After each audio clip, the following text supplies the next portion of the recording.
तर त्या दरम्यान असा दिनानाचा प्रयोग होता. सगळं झालं आणि मला प्रचंड लुजमोशनचा त्रास होता. आम्ही तो प्रयोग करत होतो.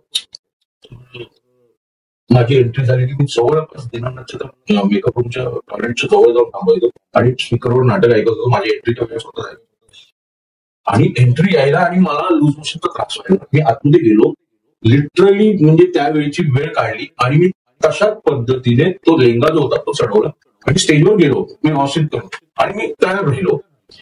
आणि सडनली मला आठवलं की मला आता कपडे काढायचे आहेत. हो, कारण त्या गडबडीत मी इनर जे असतात कपडे ते मी घासलेच नव्हते घाईमध्ये.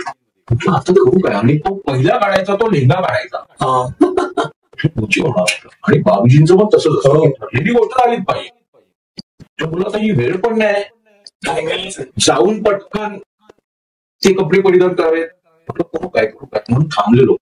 म्हटलं बोललो बघूया. तर मी स्टेजवर गेलो आणि नेहमी जसं मी पहिलं बाबूजी अमुक अमुक मी काय नाटकानंतर काय आता मग असं बोललो वगैरे सगळं झालं आणि मी असं मुकुट काढला. पहिला मुकुट ठेवला तर आणि मी नेहमी सुरुवात करताना लिंगा हे काढायचो कारण की बोलता बोलता मी लिंगा काढायला सुरुवात करायचो आणि त्यामुळे वेळ जातो म्हणून नाडी सोडायचो आणि बोलत बोलत ह्या जेव्हा तुमचे कपडे असं म्हणून त्यांचे कपडे आणि मग मी आज मी पहिला मुकुट काढला आणि वरचं खालचं काढायचं सोडून ना मी वरचं काढलं फक्त आणि ठेवलं आणि तिथून पळालो.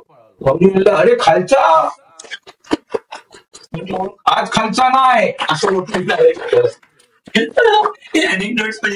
हा मग त्याच्यानंतर ते आतमध्ये समजलं काय झालं काय तुला.